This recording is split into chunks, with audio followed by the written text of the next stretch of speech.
the Girls in Aviation Day event, how to plan an event. My name is Mina. I'm with the Stars of the North chapter out of Minnesota. I'm the event director for the event that we have up north. And just give me a quick second, I'll get us back up and going again. Ta-da! Okay. All right. With me today, I have a couple of other stellar stars that are with the Stars of the North. I have Miss Ambyr Peterson, who traded in her desk jockey for the better desk in the sky. She's also an Endeavor pilot, and she recently was awarded AOPA's CFI of the Year. Next to her, I have Miss Jessica Belcher. She is our Stars of the North president. She's also a social media influencer, so go check out her TikToks, her Instas, her Facebooks. Come see me before we leave. I'm doing the put this on and pose trend, and I would love for you guys to all be a part of it. It's fun. Yeah. She's also a huge advocate and champion for all things women in aviation. Last but not least, I have Miss Ambyr. Holy cow. I just called you Ambyr. Kayla Wild. She's a rising star herself. She's a commercially rated pilot, and she's fastly becoming a champion for the generation that's behind her. Oh, here we go. Sorry about that. Okay, so there's a lot of information that we're going to go through today, and just to kind of give you guys a gist of what we're going to be doing, we're going to be talking about a lot of logistics, a lot of things with Girls in Aviation Day. We are going to allow for some Q&A at the very end, and then we're going to have a breakout session for everybody to do any one-on-ones. And we do have giveaways today. We have some really cool stuff to give away. So just to give you some backdrop. Can you speak closer to the mic if the door's open? Okay. Yeah, that's no problem. So just give you some it sounds like I'm really loud now. We need you. Okay, all right. So to give you some backdrop about Girls in Aviation Day, it was birthchild of the founder of WAI about 10 years ago, and she noticed that the needle wasn't moving as quick as it should be. And I think that's been one of the things that's been emphasized over this past week is how do we get that needle to move. So big thing is just to engage. Even at our event, we still get young persons that have never seen an airplane or have ever been in one up close. So that's kind of like the backdrop behind where Girls in Aviation Day was stemmed from. Next, we're going to talk about the business of hosting a Girls in Aviation Day. There are some things that are very specific to hosting. WAI does require that it is a chapter or a sponsor that is the host. There's also Girls in Aviation Day is a patented name. So that is something that when you're using all of your marketing products and you're talking about it, Girls Day is slang, but the official term for it is Girls in Aviation Day. There's insurance. For our international chapters, there are Spanish dialect materials available. And the big thing about Girls in Aviation Day, is being flexible. Other things to consider about Girls in Aviation Day is your host. Your host can be anywhere. Your host can be at museums, it can be at airports, it can be at we'll just hold. Somehow it's okay. So there's a lot of things to think about in the business of Girls in Aviation Day. One thing that we're a hybrid, so we are indoors and outdoors, so the weather contingency plans and how that's gonna look. Looking at the different exhibitors and all of the persons or statics or fundraising. Fundraising is a huge topic to get this event going. And then if you are planning on having any military representation, finding somebody within your community that can do the military speak will help you go through in inviting a military to your event. And like I just kind of touched on, some of the resources that are available, I'm not going to go into fundraising too much at this event. WAI does have a lot of fundraising materials. If any of you guys are here on the app, we actually uploaded a couple of examples of different fundraising materials that we have used, as well as you can reach out to both Jessica and I, and we can answer any fundraising questions. Other things that we found through WAI, they have a continuity tool on the website and the chapter website. They also have monthly webinars that you can get tips and tricks from. And lastly, they also have an app. They have an app that helps you gather any type of ideas that you would also, you don't hear it from us, you're gonna get it from the app, or you just call WAI as well. Some of the other things, a big thing for us is we delegate, delegate, delegate, and divide. There's no way that you can do this on your own. There's no way that even a small group can conquer this. This is a huge undertaking for any chapter. So these are just some of the examples of the different roles that we have in our group. We have somebody that actually works with food and beverage. We have somebody that handles the parking, because yes, you are going to need to plan your parking. And that's car parking, that's not even the static stuff. So these are just some examples of all the different roles and responsibilities that we participate in and that we plan for. Our group in total is about 15 to 16 planners at any time over a 10-month period. Now here's the best part, post-event. So you have your event, the day is going well, and you're being flexible, and you're going through whatever happens throughout the day. At the end of the day, celebrate. Take a moment. It's a win. Whatever your event, small, medium, or large, it's a win to have had that event. My personal technique, here are some other things that I've instituted into like how we plan. My group knows that we have to do a post meeting about a couple weeks later while everything is still fresh, and we do it a formal debrief so that we can keep and look and say, okay, where can we learn, grow? That didn't work, this did work. And that's with each section that we're doing a post brief with so that we can improve upon in the next year. And I'm also looking at, like, here's some other important stuff. We're gonna be collecting receipts, we're gonna be paying out volunteers, we're gonna be paying out section leads. And then the thank yous. The thank yous is huge because we do have a footprint that we're asking all of our sponsorships, the community involvement, as well as, all the volunteers. So next I'm gonna bring up the educational activities, and that's Miss Ambyr.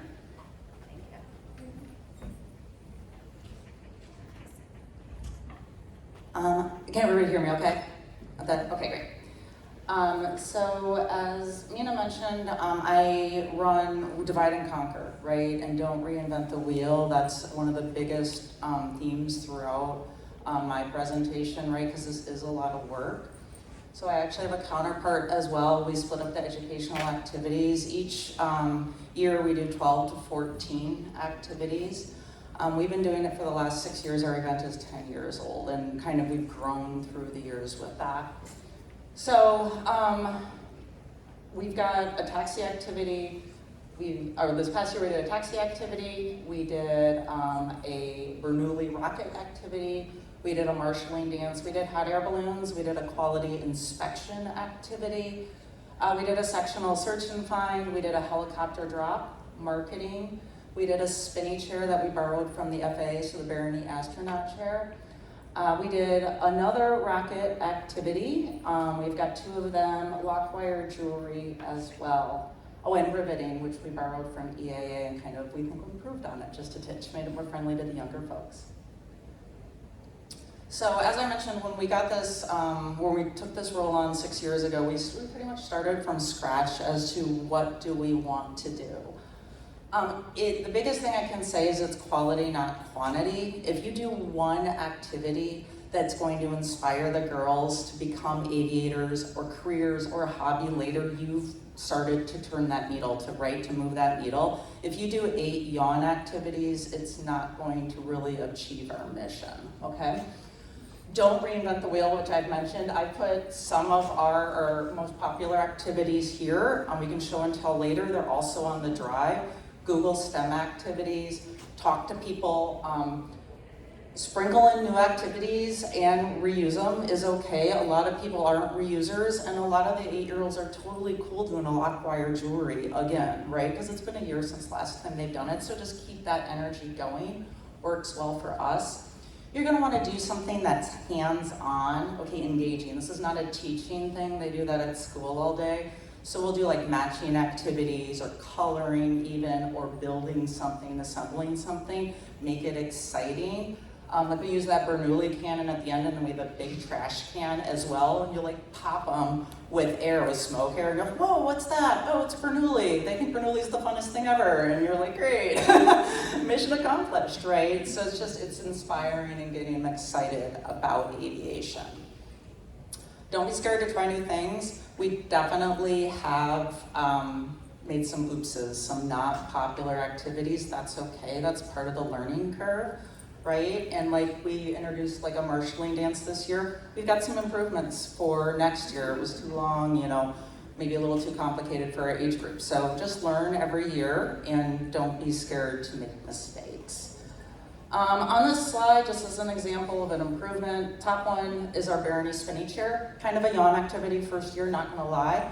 We put in, we talked to the individual like, hey, will you run this? I'll talk about our leader in a sec.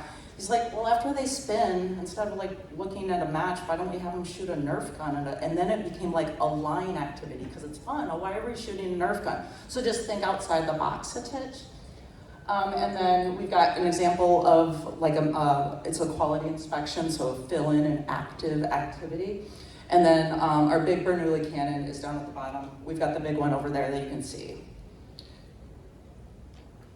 And then remember, there's more to aviation than being a pilot or a flight attendant for most. That is what these girls are gonna think of when they walk in, right? So what can we introduce them? And they may be there, honestly, with their Girl Scout troop, they're not excited about it. Maybe they're mechanic, ATC, like there are a lot of things that we can introduce them to. So think about that. STEM's the obvious go-to, right? Google STEM, incorporate that. But remember, all the girls aren't going to be STEM inspired. That's okay, right? There's plenty of other opportunities out there, like we threw a marketing thing in there. And that's one of our more popular ones because some of the girls that aren't really excited about STEM, that's okay. They'll just sit there and color and make tails and they're learning. And this is good, right? We've got an example here of our tail activity or matching game. And then our marshalling dance from this past year as well on the photos. You're gonna wanna plan the space, the more room the better, because remember, oftentimes you'll be getting like Girl Scout groups. You'll be getting like 25 individuals in a boot, right? So you have to think about how you're gonna flow that. Are you gonna have like 3 volunteers to help with different stations? Is it just gonna be a line? Just think about your space. I mean, and we have a large event, but you know, even when if you're just having 25, like one Girl Scout troop or a couple of Girl Scout troops, it's still something you really need to think about. We do a fancy layout, honestly, just because my boyfriend likes doing it for me. He thinks it's fun. But I mean, I literally have drawn them out in markers, and so it doesn't need to be fancy, right? And then this is a photo of our event. Ooh, these are. One of the things that we do is, in order to get signage going, is we put a Mylar balloons up on the tables so they know what they're coming to. Otherwise, they don't know what's going on. What is this, is the first question, right? So if you write like quality, or you write lock wire, or jewelry up there, they'll know what they're coming through. And if you can find helium, then it's a really easy way to get that signage up there. And last but not least, get help. Don't try to do this on your own, no matter what size your event is. I reach out in an email to where, like just random friends, hey, will you come help? You know, you watch a 5-minute YouTube on Bernoulli or whatever it is, and they can speak to a 10-year-old. It's okay. We've got an example here. This is an instruction sheet, or an example of an instruction sheet that we do for each activity, so they don't have to ask you. If you do have multiple activities going, like hopefully a self-explanatory of what it is that we're doing. You're gonna wanna reach out, email at least a week in advance. Make sure you put in the title, Girls in Aviation Day, date, volunteer information. Because how many emails do we get where it's like, oops, swipe, right? But this is like an important one they need to read. And unfortunately, you'll find that it's not uncommon for half of your volunteers to say, oops, I can't make it anymore. So overcommit, make sure to communicate this is when you need to show up, parking situations, etc. if that is something at your event.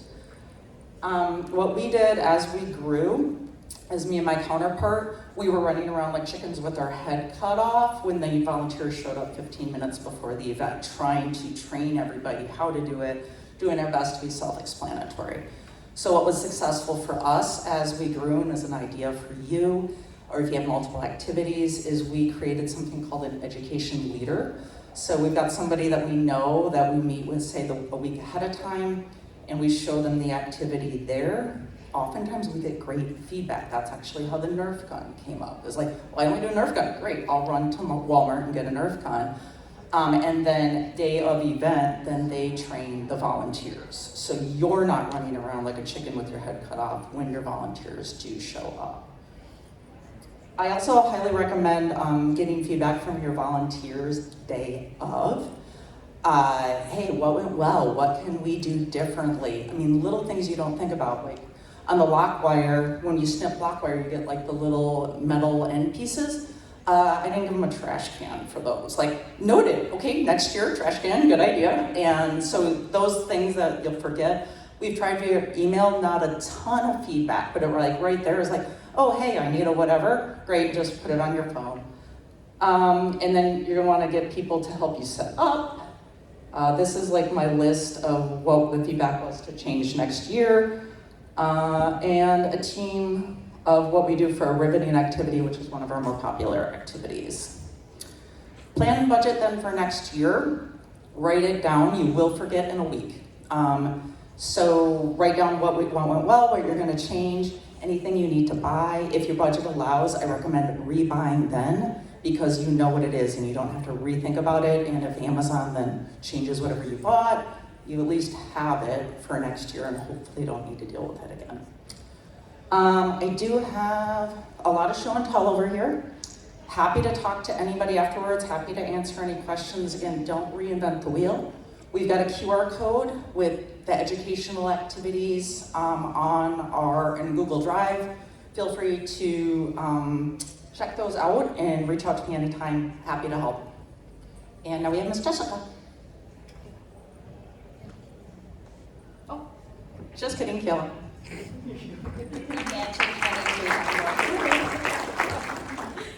Awesome. Thank you for coming, everyone. So this year, in 2022, we got to start a brand new program called Rising Stars. And who are the Rising Stars? It's an amazing group. We have 18 high school age girls that are already interested in a career in aviation. It was an exclusive program that they got to pre-register for to enhance their Girls in Aviation Day.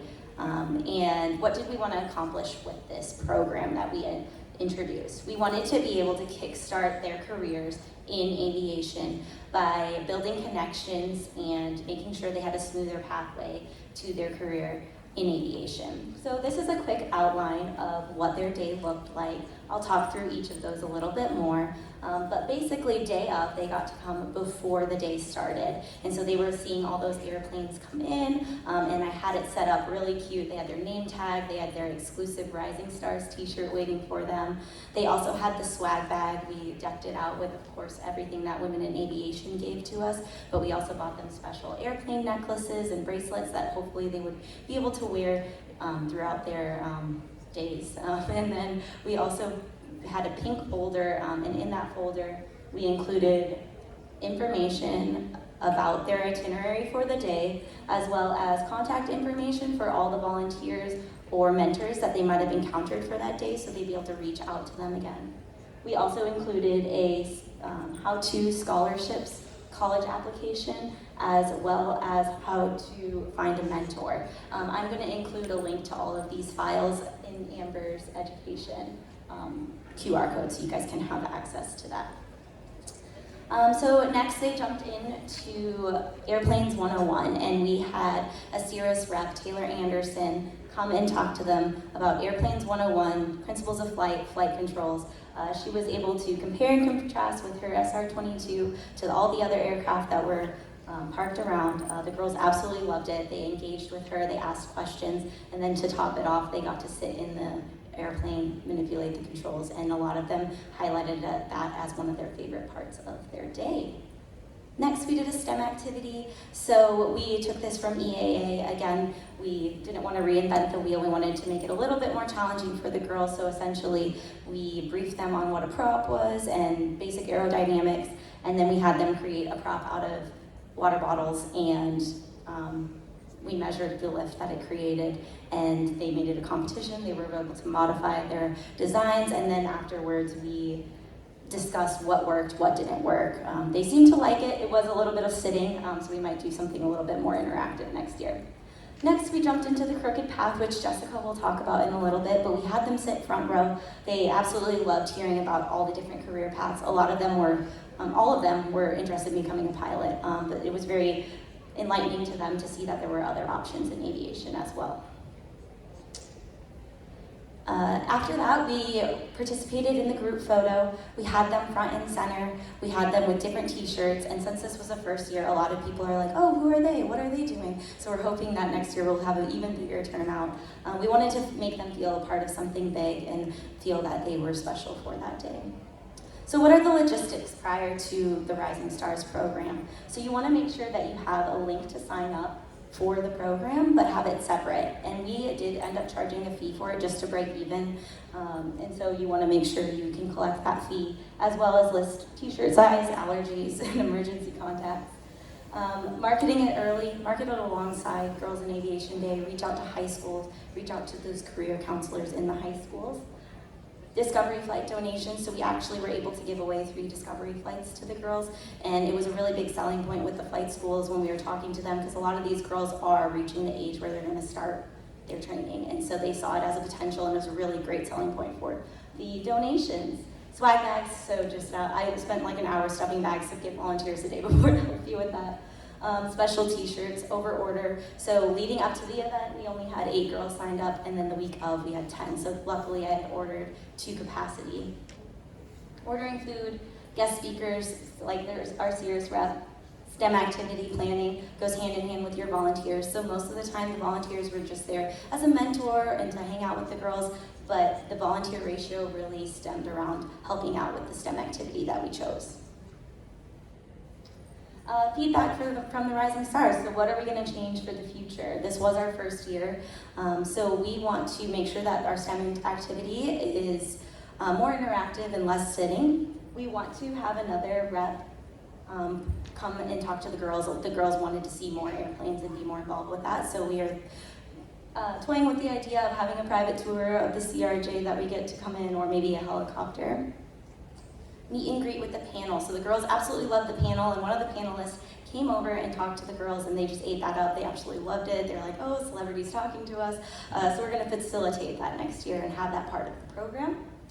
Networking between the girls, so they were like, this is so awesome. I just met 17 other girls that want to be a pilot, and no one from my high school wants to be a pilot except for me. And so we want to keep that connection built between them. So we're going to ask for permission to distribute phone numbers or social medias for the girls prior. Plan for last minute signups, so you're not running around. That was me. I was planning for 8 and we had 18. So just make sure you're planning to reach your capacity. And we did have younger interest, which is amazing, but we want to keep this exclusive to high school aged girls so that as they're coming to Girls in Aviation Day and they reach high school, they're able to sign up and join the program. And then continuing the program throughout the year, we're going to try to facilitate 2 programs that already exist for high school age girls, such as students encouraging students to go higher. Let's see, and then in conclusion, we thought it was a great, successful year. We did an exit survey with the girls, and this is some of the feedback that we received. So it helped me realize how fun this job could be. I learned about how many different paths there are. It's okay to struggle, and people can help you. And my favorite part was seeing so many women in aviation. I found it to be an honor to be able to help jumpstart these young minds in their careers in aviation. I wish I had something like this when I was their age, and we hope that you guys can take this information and maybe implement this in your Girls in Aviation Day. So, thank you, and we're on to Jessica.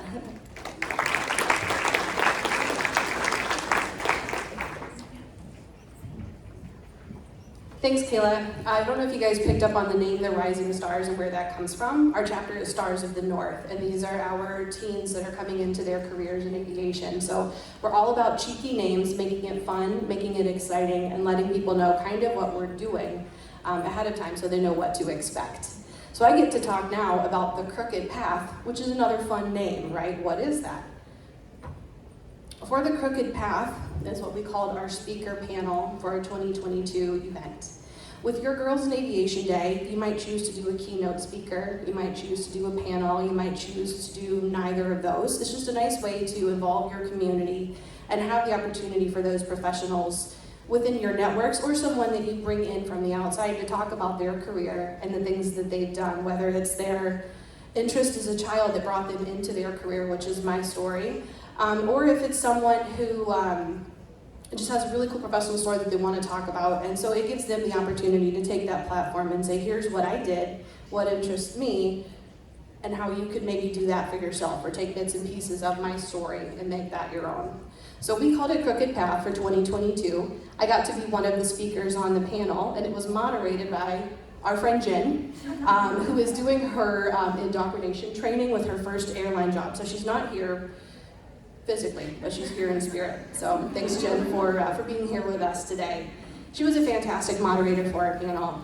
She and Mina wrote the questions in advance of our session, and even though I asked multiple times, may I please know what you're going to ask me? They said no. I even tried bribing them, and they were like, no. We want these raw and real and genuine answers. And I said, you know what? Okay, I get it. I guess my type A personality will have to just understand that you're putting together great questions that are going to help shape the room. And that's what we did. So here, like I said, we had some imagery that we did to kind of advertise the event, photos of the speakers, so the girls can kind of get to know first who they're going to see, especially if they see them around and during the event and say, oh, that's one of the speakers that I get to meet. Or I met her earlier and it was really cool, some of the things she had to say. When you're putting together a panel, think about your target audiences and what kind of content they can bring. You know, are you reaching your rising stars? Are you trying to reach the 8-year-olds and all the above? Probably, but it's nice to kind of keep in mind of, okay, who are we trying to bring in here? And again, appropriate speakers, look to your community, who's someone that would maybe volunteer their time and come in and just do this for the good of supporting the chapter of Girls in Aviation Day. It's also smart to plan and do an interview ahead of time and just kind of get to know your speakers so that you can also write your questions in advance and know kind of who's coming in and put that together. Also, you should plant some questions in the audience. So if you have a shy audience and no one's really raising their hand right away to ask questions, you have something to kind of get their wheels turning. So that's a nice little tidbit that we like to share to plant some questions around. And again, fantastic moderator. Looks familiar, huh? And yeah, Jim was a great moderator. It was a really great panel. We had a great time getting to share about our careers and our experiences with the audience.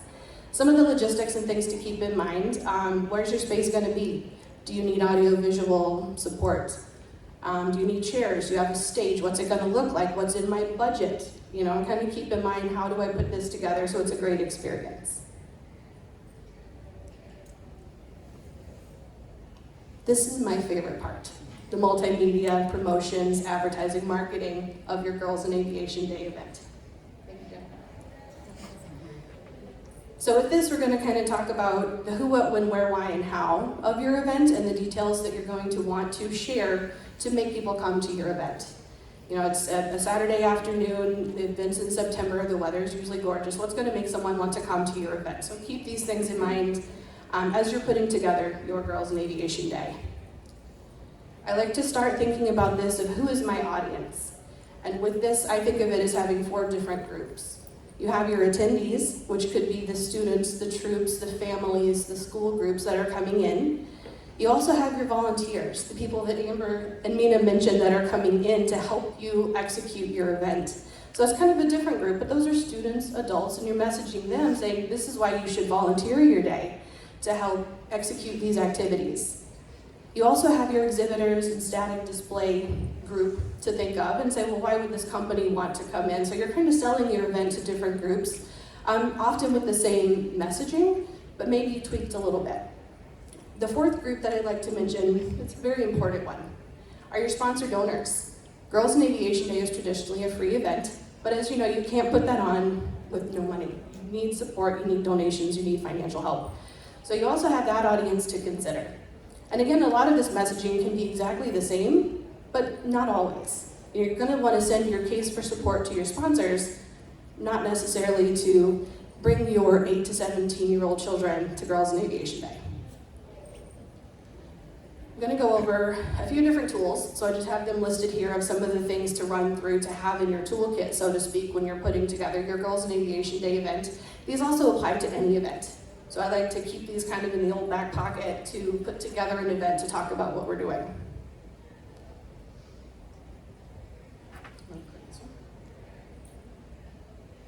That is a video showing a screen record of our chapter's website.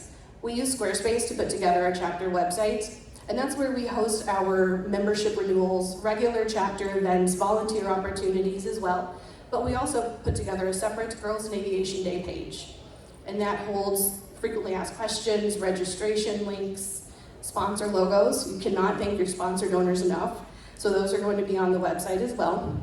So it's just kind of one place that we talk about our Girls in Aviation Day. The second site we have here, and you see the screen on the background there, is their homepage for our registration, and that is QGIV, QGIV. We use that to have our attendees register, as well as our Rising Stars, which that again was a paid registration, so they're both built on this site. But some things also to note about QGIV, it's free to use. If it's free, it's for me, right? We're a nonprofit, you gotta find some ways to make things work well for you. But also with that, you could include a donation option. And I mention that just because a lot of the families, as they're registering their groups or their families to attend the event, would donate $10, $20 to help build up the donations for the event. We actually saw some pretty good success with that. So we have a lot of generous attendees that were able to make use of that option. And I'll also say, I have the photo release on there. That's something WAI has put together that says, yes, I understand photos are taken at this event and you may use them. So QGIV is a great tool. And I'll say too as well, if you guys have any other resources that you found that might work better, I would love to know those.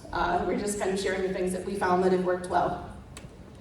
Social media, I love social media. It's a love-hate relationship, right? But there's so many tools out there to use for communicating and talking about your event and showing what you're doing and making it fun and exciting so that people will attend, right? We found great success, which is Facebook and Instagram with our chapter, and not only posting on our chapter page to talk about them, but to do boosts for the event. So you pay a little bit of money, target your geographical region, keywords, things people have followed, and that has really helped us to bring in more people to the event. Hashtags as well, you guys are certainly familiar with those. WAI has some that they put together, and we have some we use specifically for our chapter. And then just ask that your leadership and your volunteers and your community within your chapter are sharing your posts as well, because that'll help broaden your reach. But also keep in mind that not everybody uses social media, so don't just rely on that. With social media, you need graphics and imagery. Canva is my favorite. I don't know if you guys use Canva, but it is my go-to. I use it every single day. Still photos, videos, all kinds of stuff. It does so much. I don't even think I've scratched the surface. I've actually found really great tutorials on the Canva website, on YouTube, and on TikTok. So if you're looking for some help, those are some great resources. I'd be happy to help, but they're so much better. We use Canva to create physical signage that we printed using different vendors. And then also here on the screen, we have Canva for nonprofits, which is a free pro level access to Canva. The free level is pretty great. To pay for it if you're not a nonprofit is like $10 a month, so it's not a lot of money, but I think it's pretty great. And then here I just have some examples of ways we used Canva in 22 and in other years. The graphic with Sunny Bear was an Instagram post. We have the giant banner that you see in the middle bottom picture. Tell me how to point it. This banner here is larger than life. A friend of mine works in a print shop, and he was able to print this for us using his employee discount, which saved us $300. So it was a huge in-kind sort of use your community donation to put some cool things together. Another big one, another big thing to consider with your event is photos and videography. If you have the budget, I would recommend hiring a photographer, but I understand that can be very expensive. I've heard of people with weddings and receptions hiring a content creator, which I kind of want that job, I'm not gonna lie, it sounds pretty fun. But just hire someone to capture your event so you and your leads are able to focus on your strengths and have the pros capture the awesome things. So photos, videography are very important. Just ensure you have a shot list, I would say. So you have your sponsors listed of everybody you want photos taken of, the activities that they should shoot, just a shot list of how you want your event to look, right? Just kind of write that up. I love a time lapse. I actually have one on the next slide to show you of your whole event. It's pretty fun to kind of see how quickly it comes together and then goes back down the scene. The photo release, I mentioned previously, that's something you should really have everyone sign, especially the kiddos, the minors. Yeah, it's a really important part of the event. Nope, this one. So here's our time lapse, and there's a glitch in it because this was perched on a stairwell in the top corner of the hangar, and it was bumped accidentally. One of the volunteers came and found me, and they were like, "It was bumped, we're so sorry, it moved." And it should be coming up here. I think that was it. Anyway, it was bumped, and I had to go readjust the video and just let it keep recording through the day. I just bring that up to say, be resilient. Things are going to not go as you plan them in your head. You just kind of got to roll with it. Honestly, if that's the worst that happened, I'll take it, right? But I love a time lapse. They're just kind of one more. Double click it. There we go. So we also have this photo in showing part of our footprint. Jetlinks was our host, and we thank them very much for being our generous host for our Girls in Aviation Day with that beautiful C-130 parked out front. And our very brave photographer going about 15 miles up in the air in that terrifying lift to capture one of our favorite photos of the day, which is our group photo. To go over a few other items of which to talk about and promote your events, tell the media. You know, we're moving the needle. We're doing a lot of great things with our Girls in Aviation Day events and our chapters and our efforts. This is lovely to have the news media come out and talk about what you're doing. If you're able to get them your press release early, it helps them plan their calendar. I would also, invite them to talk to you in advance and say, hey, it's Wednesday, but we'll see you on Saturday, Girls in Aviation Day, so you get more promotion, right? And once those articles or videos or things are posted, put that on your social media. Content, easy, right? More promotion, talking about what you're doing, and you're able to talk about it with different audiences and make it more exciting. A little bit old school, but email blasts. You're writing your membership already, talking about what your chapter's doing. Say, hey, we've got Girls in Aviation Day. Let's, have you guys come in and volunteer. Forward this email on to your office and see if maybe they have a way of participating, sponsoring, donating, bringing their own families. There's so many opportunities. We also use just email lists to reach out to last year's volunteers to say, hey, guess what? Girls in Aviation Day is back. You volunteered last year. We'd love to have you again this year. So just keep those kinds of things in mind. We've used MailChimp and Eventbrite for these tools, but we find them a little bit clunky. So if you guys have other things that you've used, let us know. We'd love to learn from you. And I think this is my last one. Super old school, but talking to people, word of mouth. Hey, I'm doing this thing. Would you like to be a part of it? Bring in your family. And just letting people know, like, hey, this is what we're doing. You might find some new sponsors in some of the places you wouldn't think.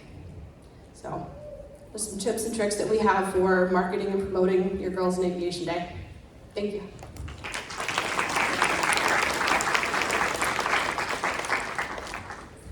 All right, here's the fun topic, exhibitors and statics. So exhibitors and statics, that's kind of another part of the meat and potatoes of your event. This is just an example of how our event kind of shakes out for the year on our lovely partner campus.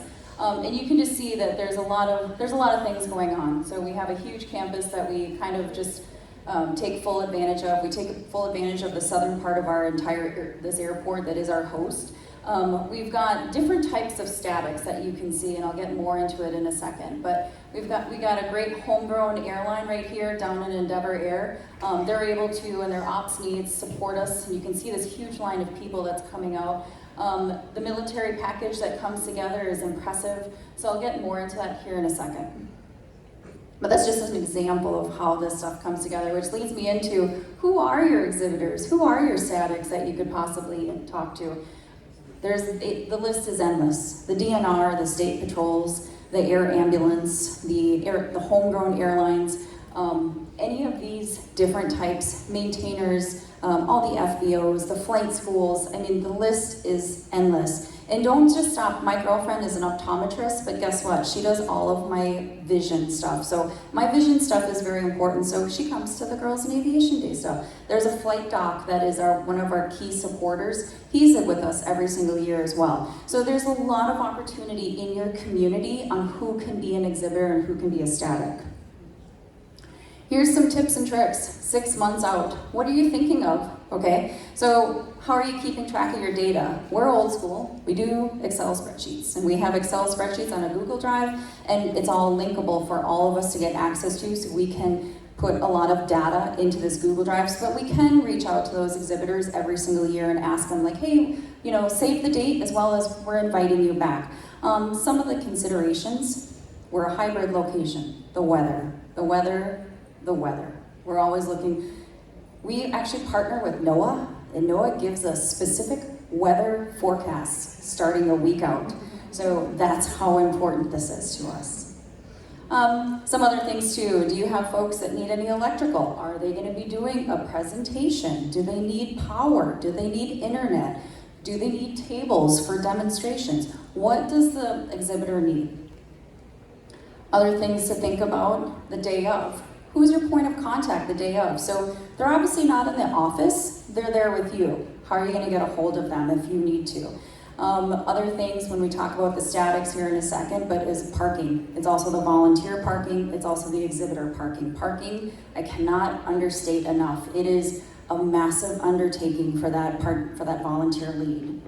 And then we're also looking at, how do I get the information to all these exhibitors and statics? In the app, as well as available, and if you can email me, we've actually put together what's called a partnership package. It's a PDF going through all of the logistics for that exhibitor, timeline, setup, correspondence, if you want to become a donor. There's a lot of different information. That's a standard if you were to go to any show, if you want to call it that you would get that information ahead of time to help that exhibitor plan their participation.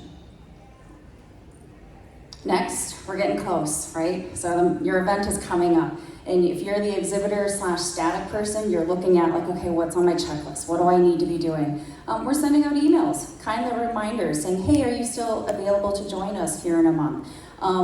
Just to kind of some tips and tricks, the engagement part. Are you bringing any buttons? Do you have any swag? Do you have a booth that, like just kind of kindly nudging your exhibitors and your statics so that, your participants are asking them questions. And then also going over, well, it's uniform of the day. So come in your pilot uniforms, come in your flight suits, come in, like your swap gear that if you're an engineer and you're in a clean room, come dressed in what your career is. And then some of the other stuff too, it's bound to happen 1 month out. Hey, I'm available, I've got a 3M magic team that wants to come. Sure, bring them on in. Oh, we gotta go get more rentals, more chairs, more tables. Like, you can figure it out, but yes, those late registrations are gonna happen. And like I said, the last thing to do is the weather. The weather. So here's just an example of our event. So like I said, we have a fantastic partner in JetLinks. And JetLinks is available to partner in other locations if you are close to a general aviation airport. So definitely reach out to JetLinks. But we get to monopolize this whole entire this hangar. This is a brand new facility in the Twin Cities. Our footprint is huge. And we're very, very grateful that it's taken 10 years of hard work and that we have a fantastic planning team that makes this happen. It's very intentional. We have different colored tablecloths, education area versus exhibitor area. That's just one of the techniques we picked up over the years. We actually set up on Friday. There is no way you can set this up on day of your event. That's a hard no. I'm gonna say, what's your one thing? Set up early. So guess what? Our footprint is that this FBO gives us this hangar Friday afternoon. That's huge. So I can't shout out JetLinks enough for all the appreciation and all the community outreach that they provide for our particular event. Lastly, it's just here. You've got your exhibitors. We are lucky enough. We had 45 exhibitors in 2022. We also had 22 aircraft, and then that's not including the military package that showed up. So thank you. Thank you to everybody that came out as an exhibitor and spent their time and spent their own like budgets, and that came and they inspired and they engaged. The feedback that I get from all of the exhibitors is fantastic. So statics, right? An airplane, holy cow, like, can I get an event with an airplane? That'd be amazing. So in the Twin Cities, we're super fortunate to have a lot of opportunities to partner with our community. Just some business of getting a static, WAI does have cover insurance. So if you need that insurance information for any static person that does come in, you can readily access that. There is no flying at this event, so basically aircraft are coming in, they're parking before your doors open. There's no running props, there's no, oh, shiny plane, let's go look towards it, or let's go walk toward it. There's none of that. There's absolutely none. If you have, an aerobatic, there's no air shows, there's not anything like that. It's legitimately a static. So if there's any questions about that, definitely reach out to WAI, but just to get a plane there, it's fantastic. Get a mix if you possibly can. Helicopters, military, commercial airliners, all of the different types of aircraft. But guess what? The other thing that can be a static, the police, the medical. We had the Metropolitan Airport Commission partner with us. They bring all of their winter removal equipment. It's fantastic.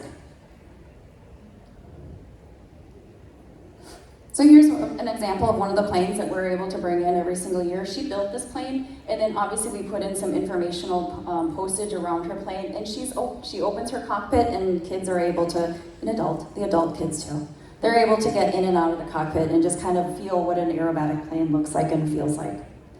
And I kind of touched a little bit on parking, but parking airplanes. Can you park on grass? Do you need a taxiway?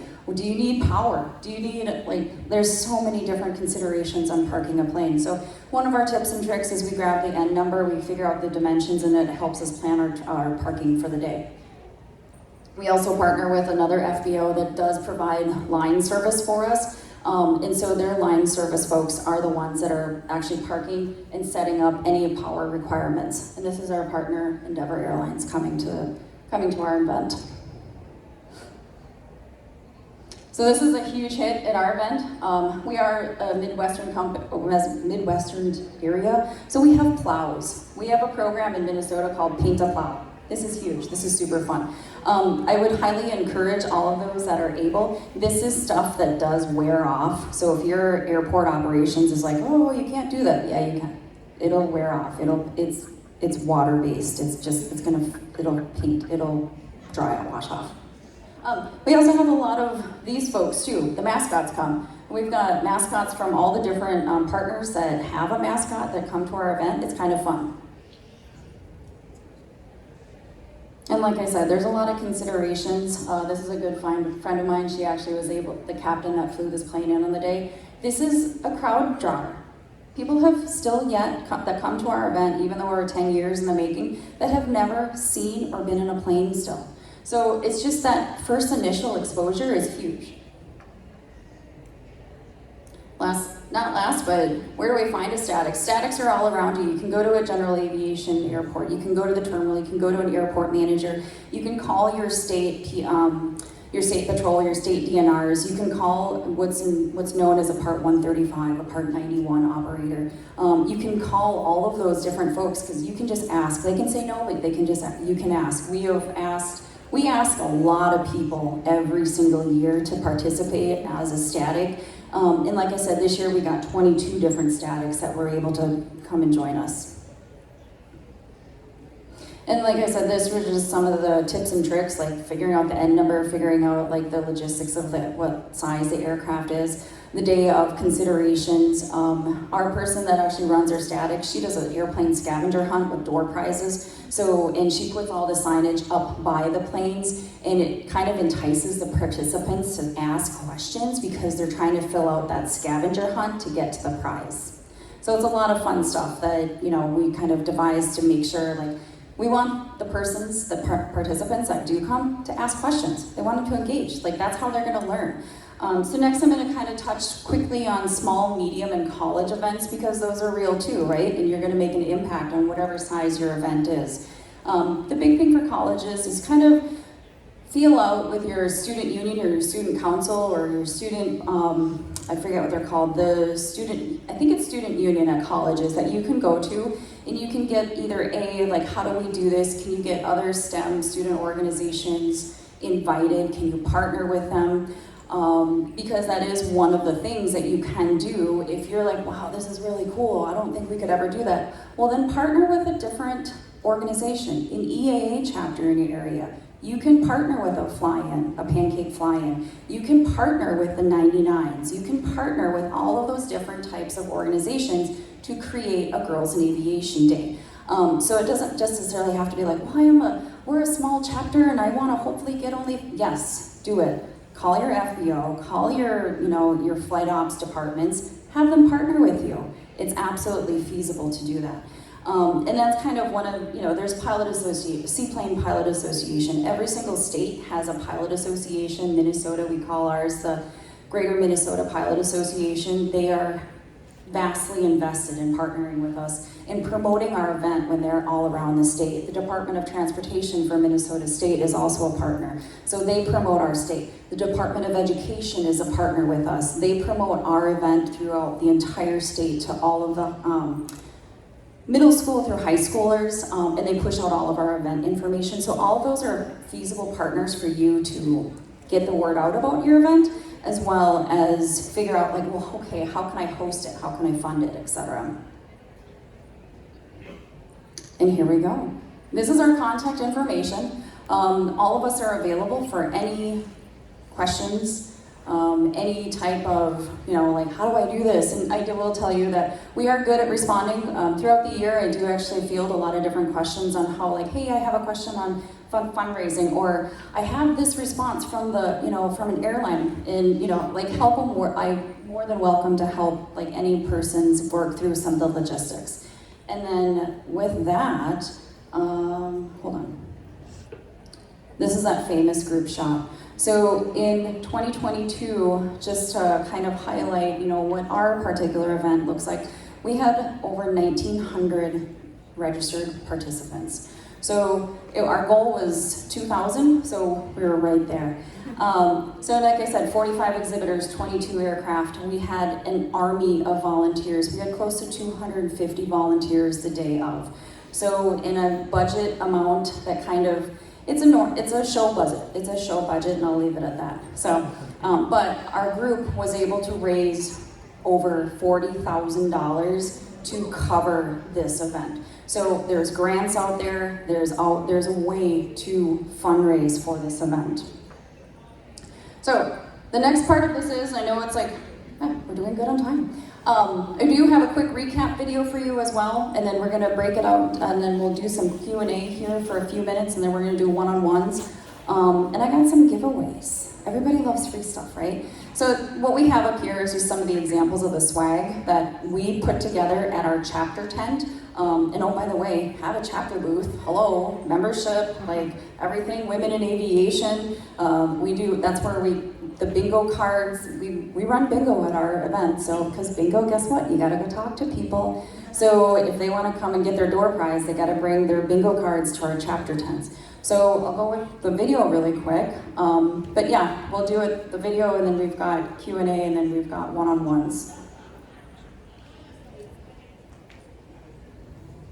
Oh, and this right here, this 210 days, that's my calendar counter that I've had on since already Christmas. So that's just kind of a little sneak peek into like, okay, well, how do you plan? Well, I'm telling you. And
so I will open it up to questions. Do we have, oh, okay.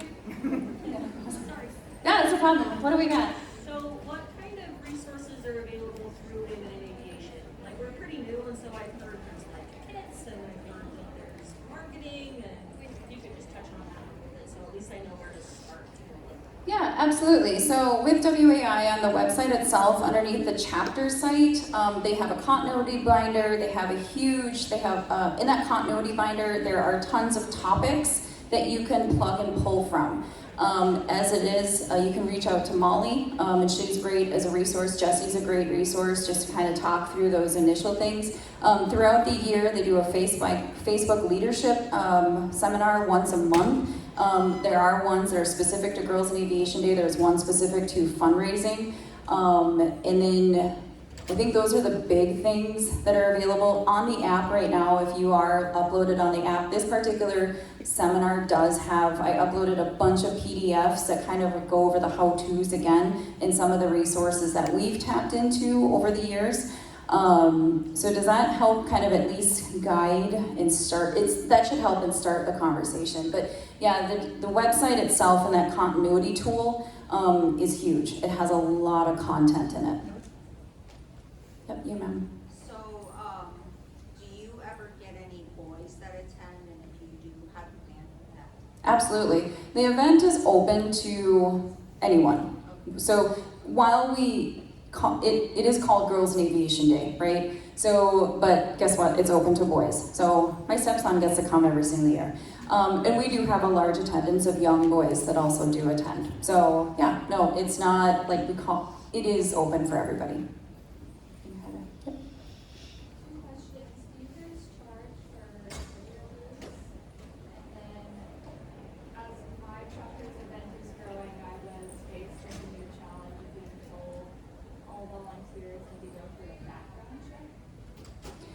So, nope, the background check, we haven't been approached with that yet. The WAI is developing that piece and that component. It is a big part of the, overarching. Yes, you do have to deal with, unfortunately, unfit volunteers. So, and there is techniques to work through that. And WAI is developing that. We've had a couple of those instances as well. Where we've had to, work through that conversation. But as it is for a background check, it's not official for us, but I'm sure that WAI is working through that. And then what was the first part of your question? I'm going backwards, I'm sorry. Charge for exhibitors. Oh, charge for exhibitors. That's a fantastic question. So, there's two schools of thought on that, right? So charging the exhibitors, we're a 503c group. So in this event is open to the public. It's very specific. It's female-based, etc. So that may eliminate you from going to an airline or going to a donor and saying, "Yep, this is what my event is," and so you may be disqualified. However, booth fee. For those ones that you get disqualified for asking for a donation, review what they can do in terms of a booth fee. A lot of our participants, or a lot of our exhibitors, we don't charge them. We ask them to be engaging with the participants, so we don't charge them. In-kind donations, absolutely, all day long. Lunds and Barley's, like you saw at the very beginning, they came out, and it's a local grocery store up in the Twin Cities. They came out in full force and provided food. Jersey Mike's is a huge company. They came out and catered fully. So in-kind donations is another way. Our t-shirts 2 years ago, all of them were donated. So to get a t-shirt for 250 volunteers, and then we've got, 15 leads, and then I've got, 20 rising stars. So the t-shirts just start adding up. And t-shirts, I don't know if you guys have bought t-shirts, and for a large group of 300 and some people, it's a part of your budget. So 2 years ago, we were able to get t-shirts donated. So there's ways to go through the different components. But yes, and if you look I did upload, we do offer fundraising on different tiers, and we call it different tiers, and we offer different levels of thank you for the donation amount that they do go in. So the tiers that we have right now are between $500 and $2,500 at different levels. And this year we are instituting tiers at $5,000 and $10,000. Anybody else? Yeah, what do do you got? So I'm also a newish chapter. I was wondering, when you're going to these corporations, are there certain things that we can and can't say advertise their 1C3? And if so, where would we find that? Like, are you able to say, hey, can you give me XYZ? Or is that like not in our policy?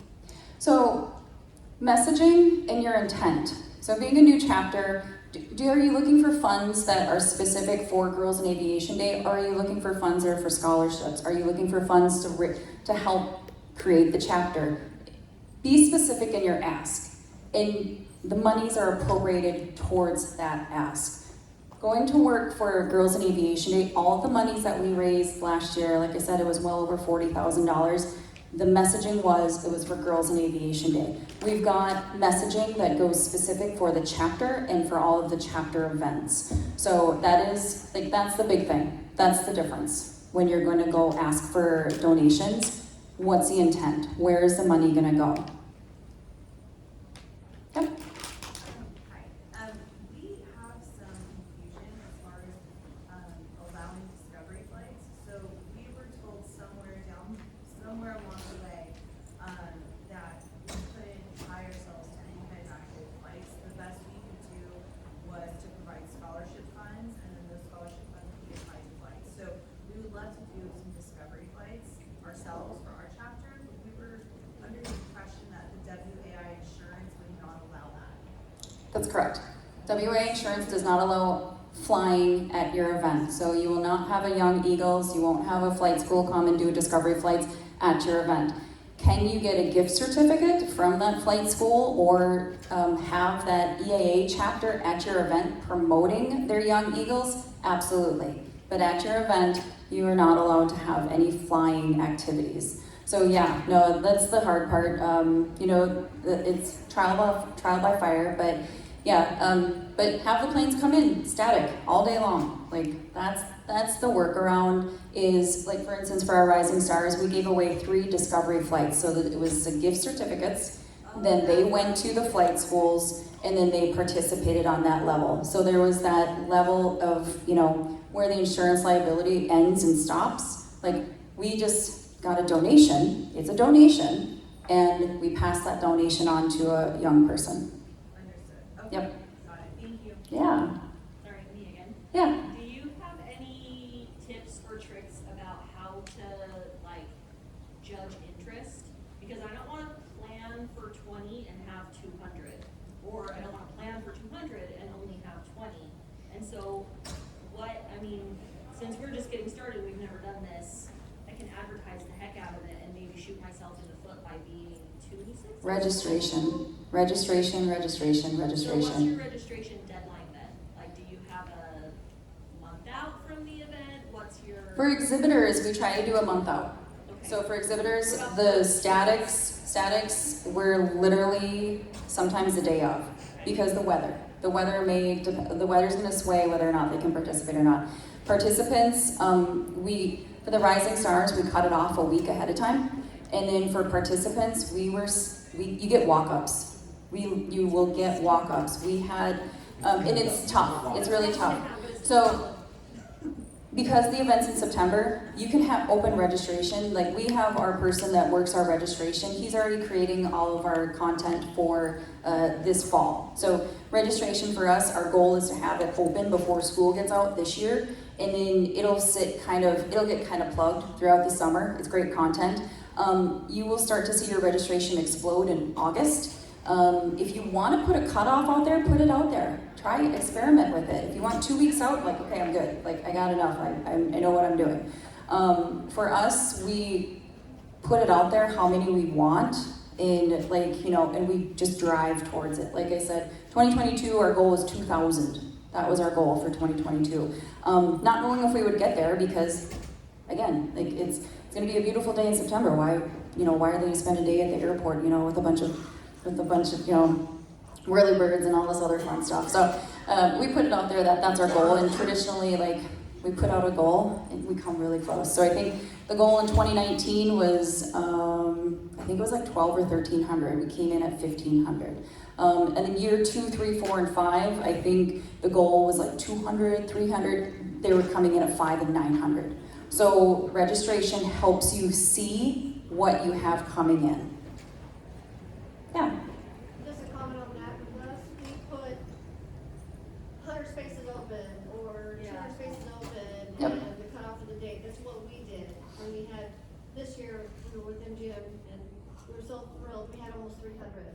Yeah, exactly. So that's what the cutoff, like having a cutoff is a feasible, that's exactly what we did with Rising Stars because we didn't know what to, and we have Kayla great in her infinite wisdom and stuff, but we also have like a single leader and we just didn't know. So we're like 1 week out and, the 20 some that we wanted. And then when we got that number, we're like, okay, turn it off on the website. Like, let's stop. So yeah, it's a great technique. Yes, ma'am. How do you guys decide what you're going to spend money on versus what you would like donated to you? If that makes sense. Yes, and all of it. Okay. So we'll take any donation. Okay. That's first and foremost. If they're willing to get catering covered, Lunds and Byerly's covered a huge ton of. We had a coffee company come in and cover the coffee. We have a food truck come in and cover all of the afternoon lunch. And then some of the other donations, like obviously JetLinks and our footprint, they donate that. That's not necessarily a monetary. The line folks that come, that's donated time that they're on a clock with their company, so that's a donation. So some of the other things too that we get, like I said, 2 years ago we were fortunate enough to get all the t-shirts donated, absolutely. Like that's the ask first, like, okay, well, can you donate 2,500? Well, okay, well then can I exchange for graphic design? And I'll throw your logo up, graphic design. I have a great friend who, she used to work for Cirrus and she was a graphic design artist for Cirrus. And so that's where a lot of our stuff, plus Canva, is where a lot of our stuff, but a lot of that stuff is donated. So it comes and looks in a lot of different ways and shapes. Does that help? Yeah. But yeah, all of it. I would say too, that's a fun way to get creative. Okay. Because if you're finding yourself, I want to do this, but how do I do it? That's a fun way to figure out, like, can I do an in-kind or have someone do a donation? Yep, the sign, that huge life sign that we have that sits in my pole barn every single year. I'm like, oh, okay, get another one. Like, if you guys want one, I can ship it to you. But yeah, in kind, like we get half of that. The company itself donates like the cost of that huge sign. So you never know where you're going to find a donation. Like Home Depot, like bought a cart full of stuff for us, right? So it's just always ask. I mean, you need to budget T-shirts or whatever, but try to get it free, right? For sure, you never know where you're going to find money. Yeah, I saw one more. Yep. Was that me? Yeah. Okay. So we are a new chapter and we're planning our first event, and we discovered that there are multiple air shows happening on the weekend and the weekends around Girls in Aviation, the traditional date for Girls in Aviation Day. And so now we're looking at pushing it to October, and of course making weather considerations, but we are the Central Valley of Northern California, so we get a little bit of a little bit of a leeway there. But what would be your suggestion for that, as far as like how close to another aviation event would you plan this? Or you mentioned partnering with EAA events or other events, but an air show, would you consider hosting? That's going to be a tough one because of the flying component. And then if you're allowed to have your own track at that air show, which a lot of air show operators may not allow you to have your own track. And that's just something that if you were able to talk to the air show operator to see if they'll allow that. Again, you have to be very separate. If you have a host site, if you have a tent, you have a hangar, you have something that's going to allow you, just double check. But that might be a hard sell for the air operator for that air show. So to answer to the other part of your question, like, okay, well, we can do, absolutely, you can move your date. The official date is in September, and that was based upon weather for a lot of locations. But if you need to move your date forward to the left or right, you have that leverage as a chapter. You don't have to stick to the actual September date. Do you get some of the shout outs? Absolutely, but guess what? You also get the shout outs when your event does happen. I think the official cutoff for notification is, it's October or November, and then it comes out in that winter publication, a review of all of the events. But when you list your event within WAI and say, yep, we're having an event, you're gonna have to register your date of your event. So they're like, yeah, okay, great, do it. But yeah, I think with the air show operators and tying to that, that might be a hard one for the air show operator. Not necessarily your chapter, but the operator. But then the other stuff too, like EAA is a great partner out there. 99s is a great partner out there. They also have a lot of non-flying events that happen that you could partner with. So hopefully that helps. But yeah, if you need to shift left or right off of the September date, go for it. Are you guys ready? So that's a great questions, and we do have some opportunities to do one-on-one. Do we have the swag bag? Like, do we have the bag for? Yeah.